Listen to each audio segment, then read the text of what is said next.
and welcome to FFRF's Ask an Atheist. I'm Ryan Jayne, a staff attorney at the Freedom from Religion Foundation in Madison, Wisconsin. On today's show, we'll be discussing Atheist Parenting. This is a spin-off of a blog that I published last week, and I won't be reading the entire thing here. I will summarize it in a minute, but you can find it at ffrf.us/parenting. And I am delighted to have as my guest today, Janet Heimlich, the founder of the Child Friendly Faith Project and author of Breaking Their Will, Shedding Light on Religious Child Maltreatment. Thank you so much for joining us, Janet. It's great to be with you, Ryan. So before I get into the background about the blog that I wrote, do you want to give a little intro into just your background and the work that you're doing? Sure. So I did write Breaking Their Will on the subject of religious child abuse and neglect.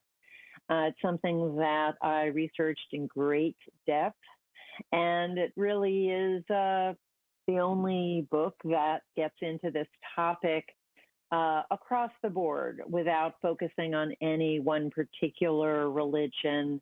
It's not a memoir, it's a journalistic approach. And so it's kind of served as a really nice manual for survivors and some religious leaders and advocates for children. That spun off to a nonprofit that I started called the Child Friendly Faith Project. So I've been involved with that nonprofit since 2012. Awesome. And I know this is a topic that is going to be super interesting to a lot of our members. And for me, as an atheist and as a parent, it's something I think about a lot. So for those of you watching, if you have questions for Janet, you can ask them in the Facebook comments below, or you can send an email to askanatheist@ffrf.org. So with that, I'm going to kind of give a quick overview of what it was that I decided to write about.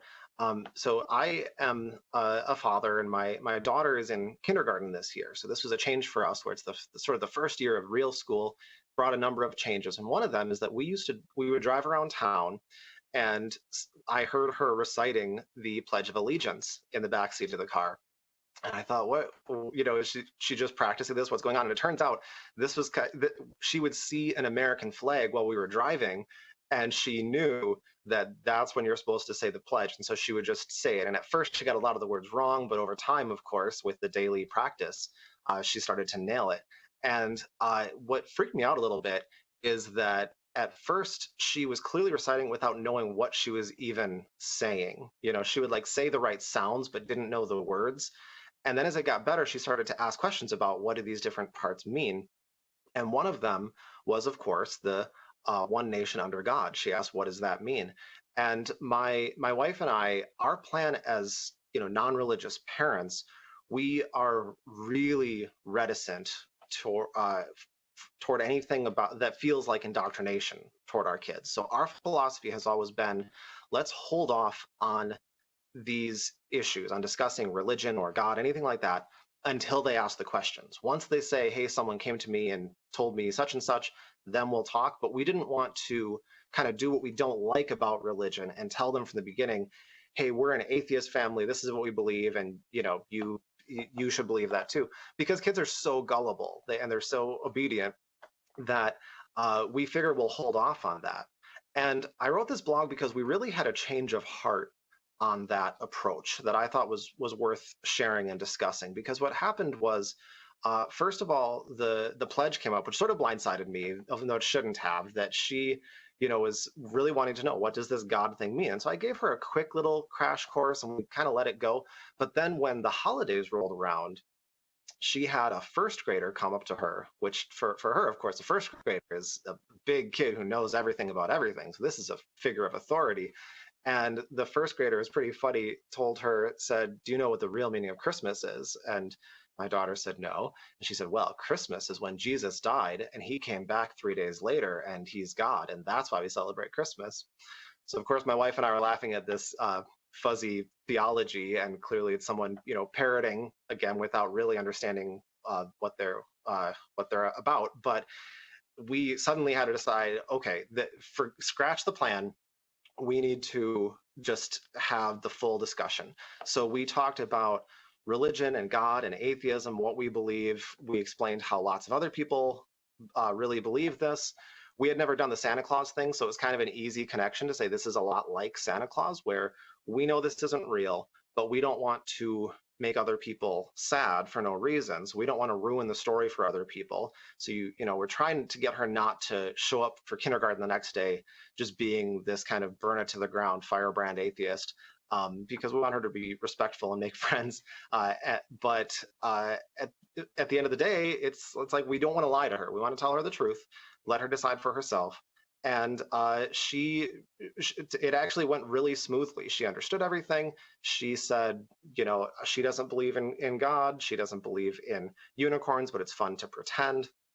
And so so I feel like in retrospect, if anything, we should have done this earlier. And that was the last realization I said, was that if you're not talking to your 5-year-old about these issues in this country, in public schools even, someone else probably is. And so I'd love to get your thoughts, Janet. That was kind of my story. And with all of the research that you did into kind of the evangelism of young kids, I'd love to hear your thoughts on how we can talk to young kids about it, and what sort of effect you think it can have on them. Well, I think there are two big areas here to unpack. One, of course, is just ideas and perceptions of religious myths and things like that.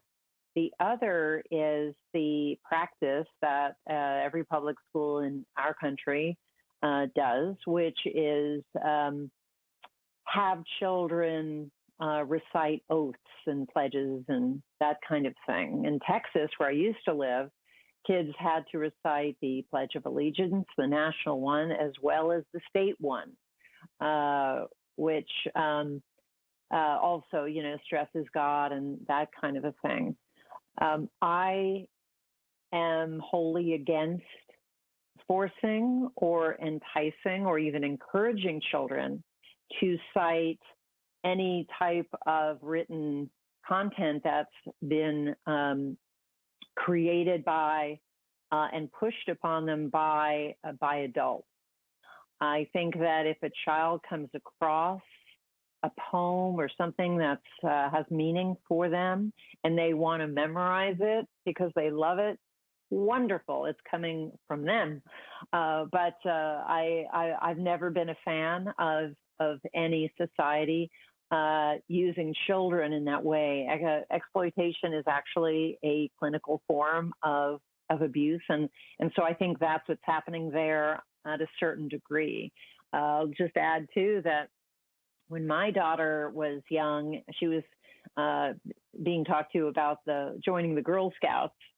I was a brownie when I was little, and I don't remember getting a whole lot out of it, but I never advanced to the Girl Scouts. But one of the first things I did was check out the Girl Scout pledge, and this isn't a very liberal community, and I was told that there's no indoctrination, God is mentioned, but children are open to interpreting where God means however they like, and I'm like, no, it's not coming from them. And I just really had a problem with it. I talked to my daughter about it and said, how do you feel about saying these words? And she ended up deciding not to do it because it just didn't kind of work out for us to do Girl Scout stuff. But I just remember coming across that in our lives, and just feeling like I just don't think adults have that right. Even it serves them and not the children in an individual way. So I just have a big problem with oaths. And then what you also talked about, just the idea of talking to children about your beliefs or philosophies about the world, what have you. I've had a lot of atheists express to me that the teaching of any religion to a child is abusive. I don't take that position. What is the delineation between indoctrination, emotional abuse, exploitation, and more healthy ways of teaching? I see it more as just sharing.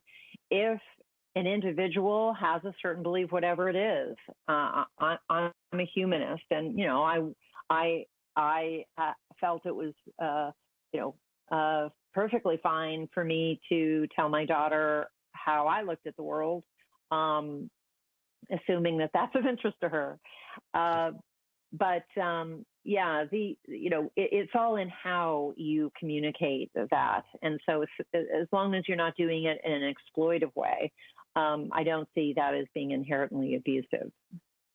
Do you think, I think some of our viewers probably are coming from a background of the sort of fire and brimstone version of Christianity that's pretty common in this country. And I could see them making the argument of, like, doesn't the content of what you're telling them you believe matter? Because whatever your mom and dad tell you is true, you're going to believe. And if it's just a matter of, simple philosophy, or an approach to being kind to everyone, loving your neighbors, that's pretty harmless and unobjectionable. But if you tell them that there's this place where you're going to burn in all eternity if you don't make Jesus happy, and even if you premise that by saying, but that's just what I believe, don't you think there's some danger there that this is kind of pushing them in this direction of really scaring them, and it gets close to exploitation?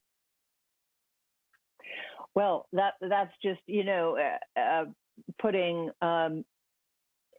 content out to a child that's age inappropriate. I mean, whether you're talking about that particular Christian belief, or you're showing them, a really scary movie that they're not able to see. If you go to a lot of bookstores, especially religious bookstores, you will see Bible stories for kids, for very young children, and they have some of the most violent stories from the Bible in those books.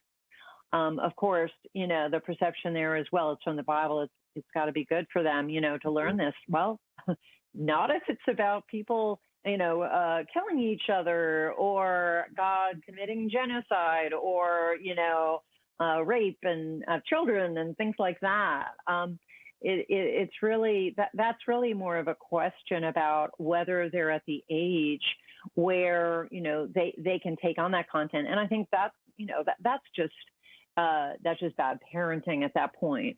I think, again, so much of it has to come down to looking at children as individuals. They are not, one species that adults need to control.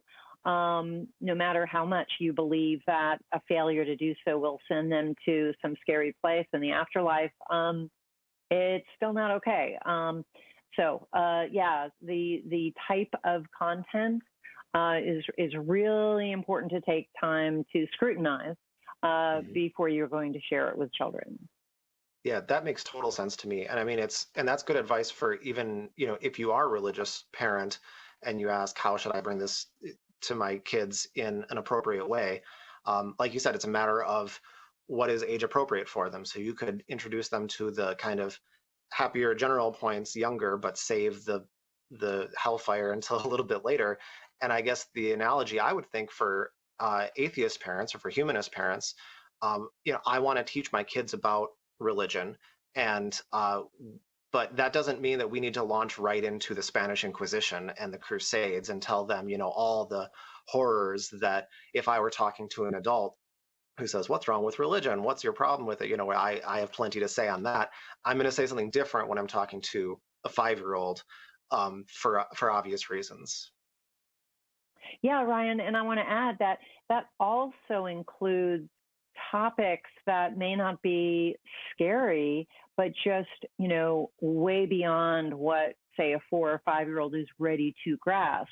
I don't think that in any kindergarten or first grade class, a teacher is going to be talking about what's life, what's end of life like, or, afterlife, or where do we go when we die? I mean, we just, you wouldn't be bringing up those kinds of things that are just, beyond, if you just, look at clinical psychology and take a minute to understand just at what different ages children are able to comprehend certain stories and how they comprehend them.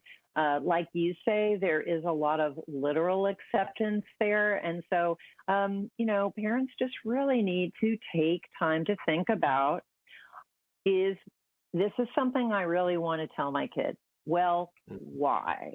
Why is that important to you? Are you doing it for the child? Is this going to benefit them in some way? Or is this more that, you want them to be more like you? Right. Yeah, absolutely.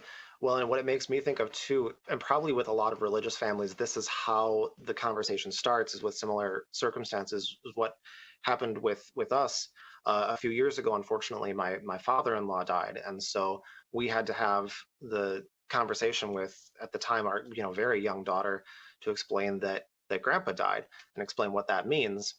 So she encountered death at a relatively early age, and since then she's had fish that have died and whatnot. So she has always been kind of fascinated by the idea of everything dies, but at the same time it's a pretty easy concept to understand. I think a lot of adults have trouble talking about it, but when it comes down to it, when you just say, well, you didn't used to be here and now you're here, but no one lives forever, and eventually you die, and that's that.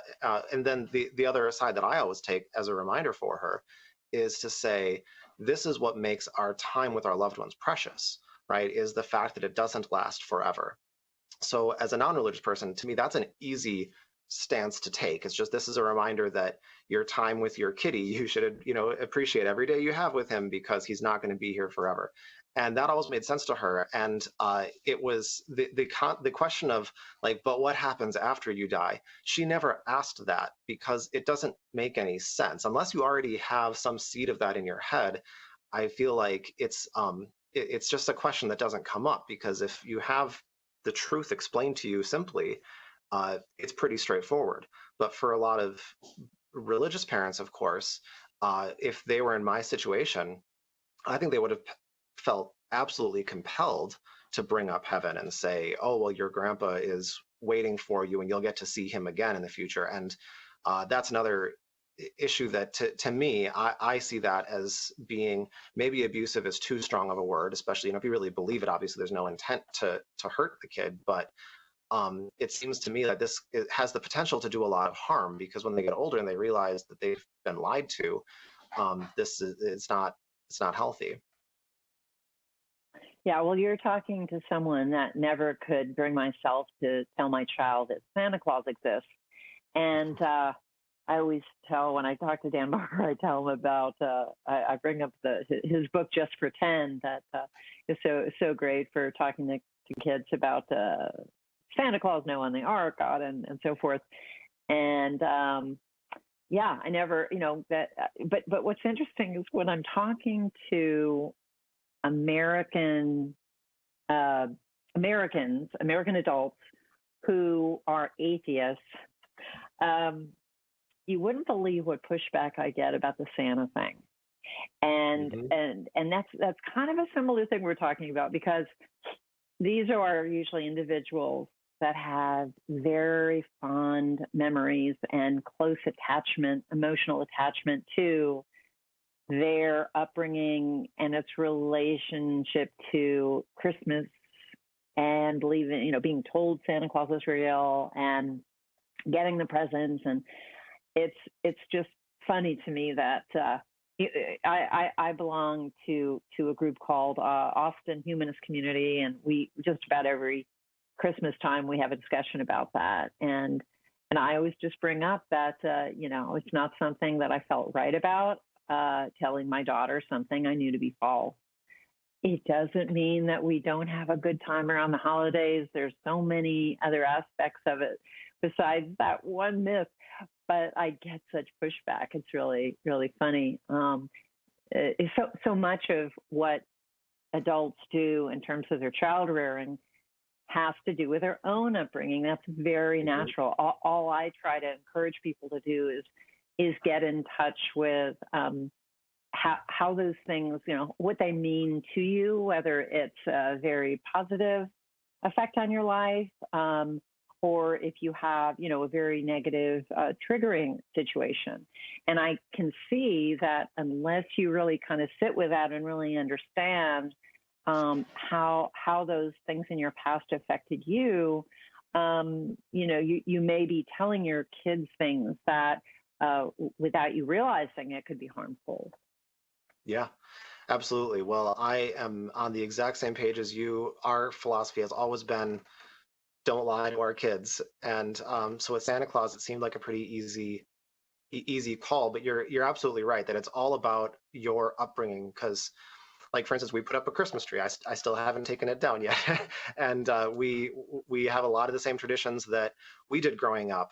And one thing that my parents always did that I thought was a fitting thing to kind of work the Santa thing in there, but it is just openly pretending with it, is they would have presents for us that were from mom and dad, presents from Santa, and then they would also have presents from the cats and from the fish and from the plants, where even as a 6-year-old, you understand that the plants are not going out shopping. It's just that it gets boring if you say every present is from mom and dad. So I always appreciated that. And it was a simple way to get the message of the book that you mentioned across, which I mentioned that in the blog too, Dan Barker's book, Just Pretend. That's exactly what we did when that incident with the first grader happened. And we said, okay, this is, we have to have this discussion. That's the first thing we did is read that book. And it is a good thing, but it's pretty intuitive. I think you just have to, address it the way that you would Santa Claus, where you say, look, this is something that is called a myth. It's something a lot of people believe. And you don't want to go be mean about it by telling people that it's not true, but you want to know what's really true and what's not. And if there's no evidence for something, there's no reason to believe it. There's no evidence for Santa Claus, and there's no evidence for God. But then you just have to, the tricky part, I guess, is having to explain to her that a lot of intelligent, important people in her life really believe this other myth. Like her kindergarten teacher, chances are, is a theist. And so we have no idea because, fortunately it hasn't come up, but whereas my daughter used to tell her daycare teacher, she used to kind of whisper to them, hey, I know Santa Claus isn't real, but I'm not going to ruin it for the other kids. And so we had to kind of tell her, don't do that with God because you might really offend your teacher. So it's a different sort of thing.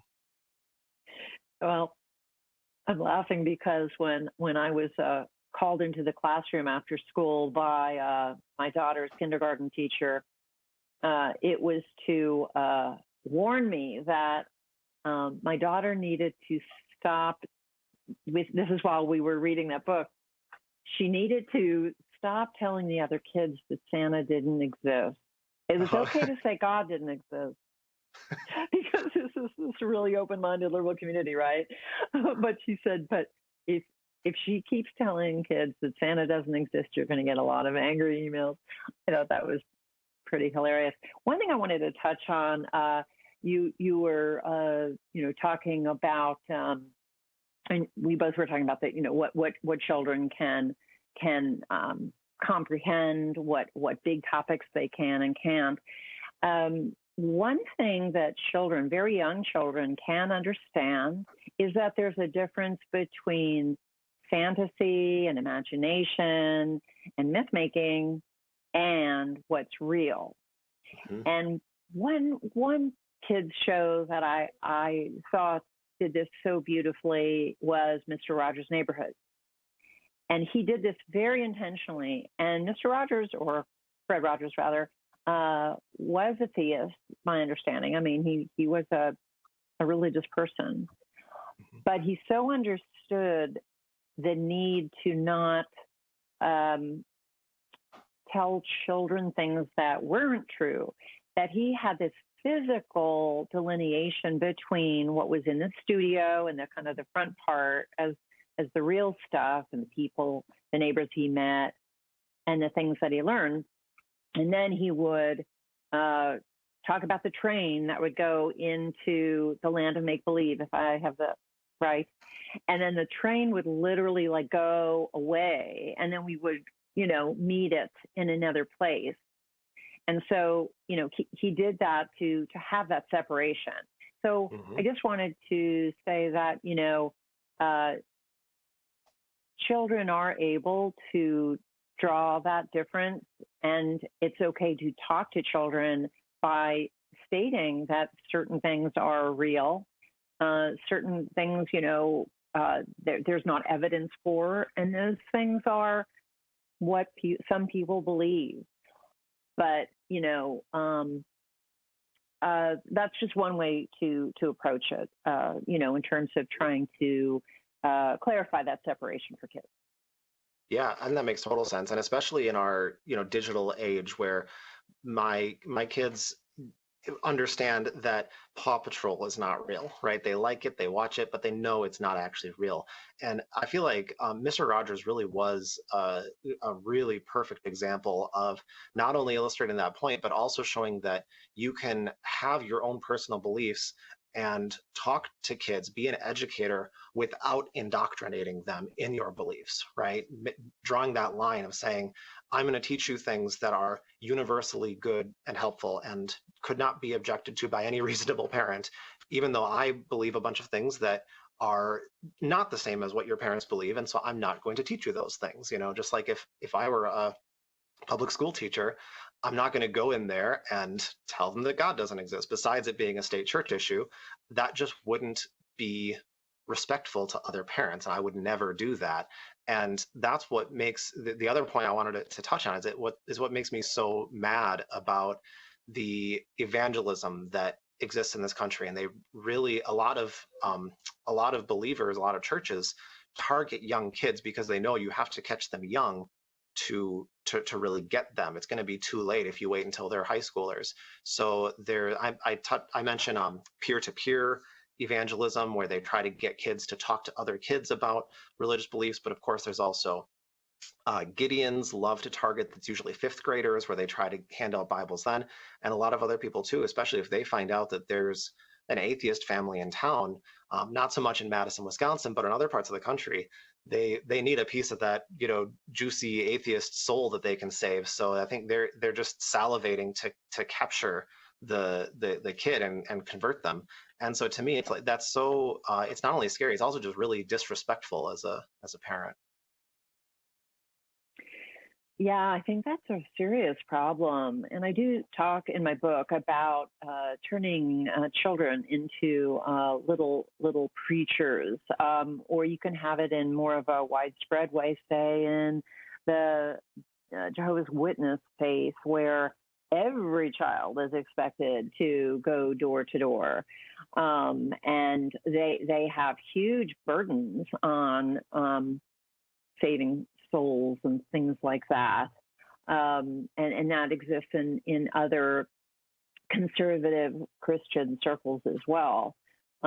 It is a form of exploiting. It is a form of child abuse to essentially live your life, your dreams through another kid, through a kid. And I interviewed some people who grew up with that expectation hanging above their heads. And I mean, one woman I remember in particular spent like her entire first grade year hiding in the bathroom because she was told that she was expected to save the soul of her teacher as well as her fellow students. Really shy child, and it was devastating to her. So, and these are long-lasting impacts that kids will have, into adulthood. So yeah, this idea of you can watch YouTube videos. They have a lot of these, where they have, it looks like sometimes just a toddler, with a big microphone in their hand up on stage in churches. to me, it's criminal. It's for the service of the adults in the room. It is not taking into account the needs of the children. Yeah, and it goes back to what you were first touching on, which is kind of the the strangeness of the idea of the oaths and with the pledge. That I often think about how I studied German when I was in school, and I remember that in German culture post World War II, the idea of a nationalistic pledge to a flag that you recite in school every day, Germans would just be appalled if you ever suggested that in Germany. You can get just right the hell out of here with that idea, because we are not going down that path ever again.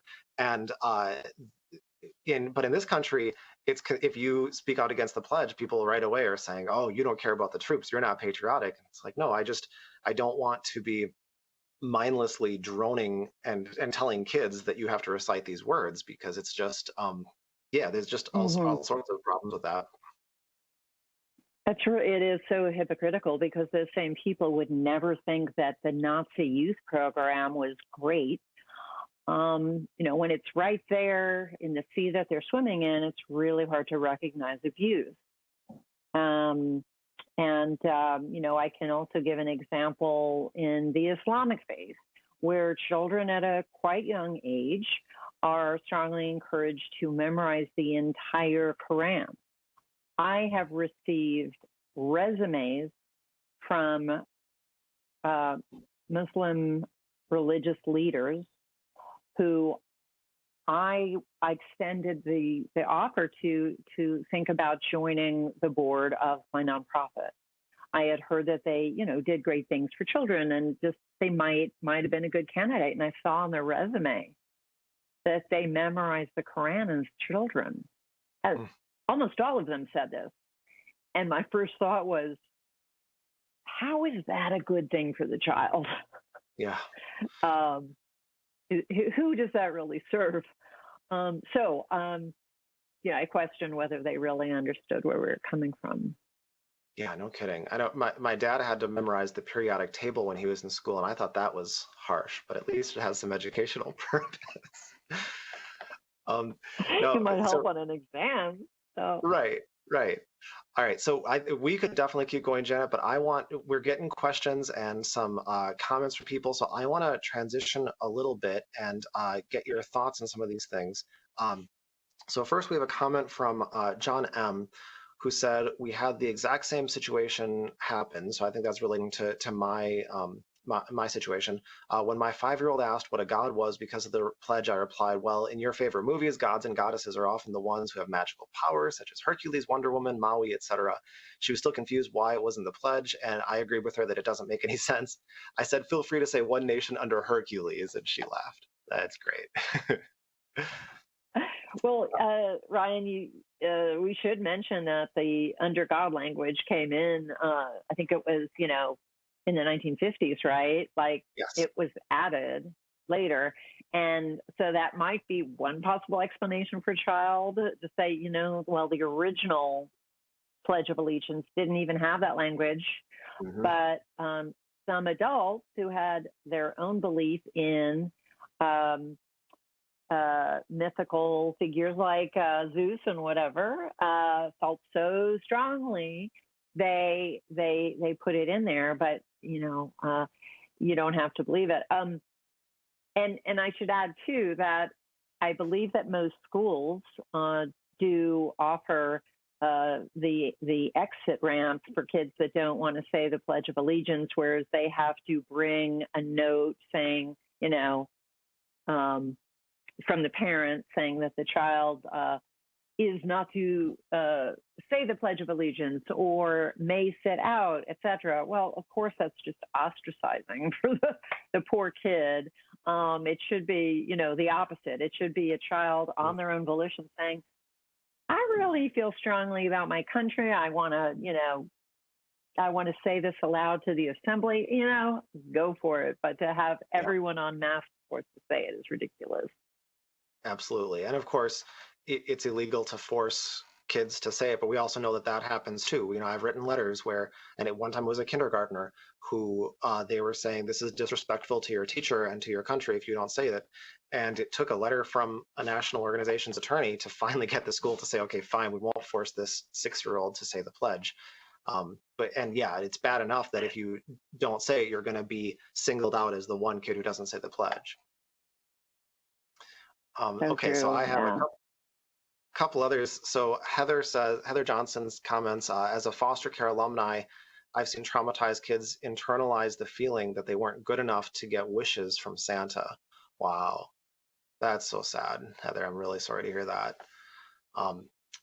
Claire K says, my daughter's now in high school and she's been getting more and more interested in the Church of Scientology. I'm struggling with my feelings as an atheist to allow her to come up with her own opinions about religion and be allowed to choose the religion she wants. But I also feel like Scientology is a harmful cult and it exploits the people who believe in it both financially and mentally. How would you balance allowing her to decide for herself, but also explaining openly and honestly my negative feelings about Scientology as a cult? That's a great question. Do you have thoughts on that? Does she say how old the child is? High school? Okay. Well, there are certain things to be taken with great caution when it comes to children who express an interest or are starting to actually join up with an authoritarian religious group or cult. I think the first thing that one needs to do is identify the source of the outreach. Of course, it starts with love bombing and nothing that seems unhealthy, but it's coming from somewhere. If it's coming from YouTube, is it coming from friends? Is she going to the the Scientology headquarters in the city? So I think that's important to understand, how they're gaining access to that information. And if it's possible to counter that by just doing other activities where it's going to be harder for them to access it. Secondly, it's tricky, but it's really important not to say anything disparaging about the cult or people that are members. The better form of communication there is asking questions, taking the inquiry approach, just having them think about where their beliefs are coming from, why is it important to them, and that sort of a thing, and just keep the conversation going, but have it be more of a Q&A type of format. And then thirdly, I would say provide as much as possible education about the cult itself that would fill out the person's perception. There is so much now that is out there on that particular cult. You have Leah Remini's award-winning, multi-year documentary series, but there's so much out there, and I think that if there would be a way to say here's the video to watch, that would be a good idea. Awesome. Yeah, that's really great advice, and it definitely lines up with my experience of how to kind of try to deconvert religious people you care about anyways. Just telling them they're wrong is never effective. You have to just help them think through it, respect their intelligence, help them ask the right questions. And especially, thinking of myself as a teenager, if I believe something strongly and my parents were to come in and just start hammering on why this is wrong, what it's going to do is it's going to make me dig my heels in, right? So you have to be really careful. So I think that it sounds like very wise advice to me. We have a question from FFRF co-president Dan Barker. Asks, what should atheist or agnostic kids say, if anything, to friends whose families have harmful religious practices, such as demeaning LGBTQ rights or women's rights, or denying medical treatment on religious grounds? Yeah, well, I'm not sure what the objective would be per se, but I see that as general teaching of children about advocacy. Certainly, we want our children to understand about civil rights and how each person's life is of value and worth.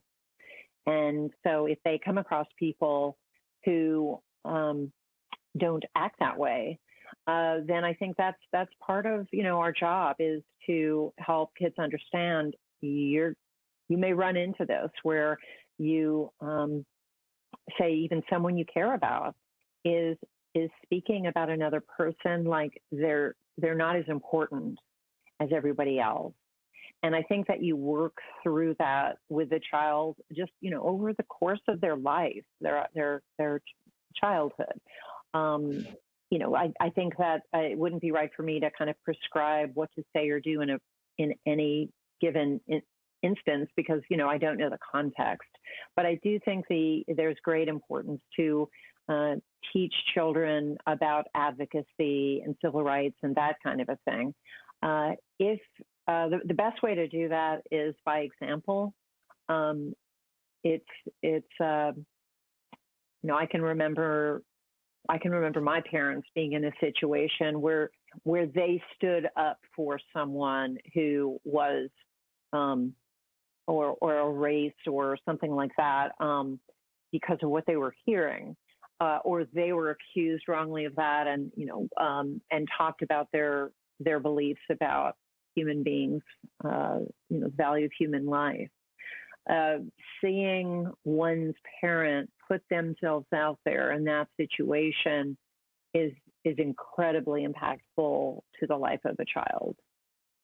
Yeah, that makes tons of sense to me.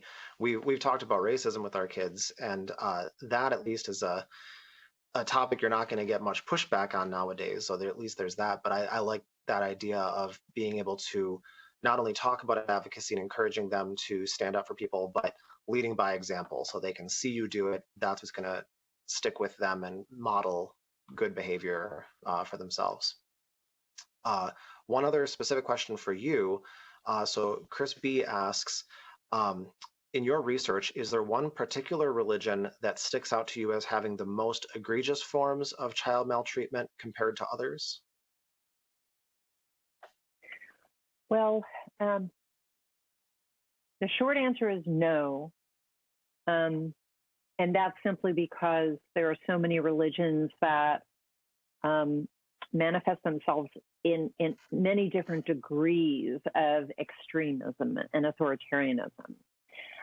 You can have, say, just take the Catholic faith. I mean, I've known people that grew up in more loving Catholic communities than in others that were extremely authoritarian. I will say that the ones that are when they're smaller, more isolated communities, regardless of the religion, you're going to have bigger problems. So much of it also has to do with the leadership. Take, for example, the Church of Latter-day Saints, the Mormon Church. I mean, that is a huge organization. Another one is Jehovah's Witnesses, huge organization. But universally throughout almost all of those communities, because of the way they're run and in a very centralized way, you're going to find very similar practices and very similar abuses of children across the board. So if you talk to someone who was raised in one of those faiths, say in California, they're going to give you very similar stories as someone who was raised in them on the other side of the world. So I just want to, I guess, pinpoint that it really has to do, and I wrote a whole chapter to this very point because it's so important for people to understand sort of when does religion become unhealthy. You have to look at the authoritarian aspect of the child's environment. And that authoritarianism is defined in very specific ways. There's sort of 3 telltale signs, which I describe in the book. Great. That makes a lot of sense as well. And I like your point about how when a religion is broad enough, you're going to get a huge spectrum of different treatment and behavior, right? Because it's just the nature of people to be different, as opposed to when you have a tiny, really tight-knit community. That's maybe the biggest danger, because then you don't have that same flexibility. I've personally known Mormons and Jehovah's Witnesses who, while we disagreed vastly on theological issues, I happen to know that they were good parents as far as I could tell, and part of it was because they rejected some of the things that you heard from like the Mormon church that said, this is what we do. And this particular one, it's like, I think the LDS church is large enough, they were able to kind of get away with saying like, well, we don't take that quite as seriously as other people you may have heard of. And similar with Jehovah's Witnesses, maybe a little bit less common, but I think it's that's a really good point, that when you get more people, you're just going to get some humanism coming in there, right? Where you just have reasonable, compassionate humans who are parents who are going to say, oh, this seems harmful, I'm not going to do this. Yeah, and time makes a difference too. If you have a religious organization that has had time to have light, shed on it, and it's suffered some PR injuries after it's losing members year after year after year. So, as an example, the Christian Science Church, decades ago, children were suffering and dying from being denied medical care. I'm not saying it doesn't happen at all today, but the church has sort of been greatly neutralized for a lot of reasons, and I have not come across a case of severe medical neglect in that church for some time. That's good to know, and that's something that FFRF has been actively working on, trying to fix. We're the main avenue being, I could talk about this for a whole show, but trying to update laws so that there would be no religious exemption to things like child medical neglect, just because you believe that for religious reasons you don't want to take your kid to the doctor. That would not be an excuse. So that's something we're actively working toward. But yeah, that's a great point, is that a lot of times sunshine is the best disinfectant, right? So when you find out that this is happening, just bringing it to light can be enough that it helps to fix the problem. We have a couple other quick ones. So one thing, I won't read this whole thing, but they're asking about kind of the elf on the shelf thing is another example of having this all-knowing, all-seeing being, just kind of a modern Santa Claus. And so the question, Pamela W. was asking if other secular parents out there have done the elf thing. And I think you and I probably, it sounds like, are both going to be on the side of, nope, did not do anything like that, because it's same idea as Santa Claus. We don't believe in lying to our kids. But with that said, at least for me, I know other atheists who have done elf on the shelf and see it as a totally harmless, fun thing where you just move it around every day and that kind of fun thing. Do you have any experience with it? This is the first I've heard of elf on the shelf. What is it about? It's a silly thing where you just have this little elf. It's just like a little stuffed animal, but it looks like an elf. You put it on the shelf, and then, if I understand, like I said, I don't do it, but I think the idea is every day in December or whatever, in the holiday season, you move it to a different spot. So the idea is that you're supposed to be playing this game as if the elf was actually animate and it's watching. And so it's, if you, it's reporting to either your parents or Santa Claus or something in case you're misbehaving. So it has that aspect of authoritarianism to it, but it's pretty much harmless fun, it sounds like. Yeah, to me, it seems really creepy, actually. Yeah, some alarm bells, yeah. That makes sense. And then So one last question that I can feel, because this is a legal question. Emily A asks that I know students don't legally have to say the pledge, but what about teachers? And that's a really topical question. I do state legislative tracking, and in Iowa right now, actually, just last week they introduced a bill that would require teachers to recite the pledge. And I think a lot of people who know something about the First Amendment would immediately say, totally unconstitutional, no question about it.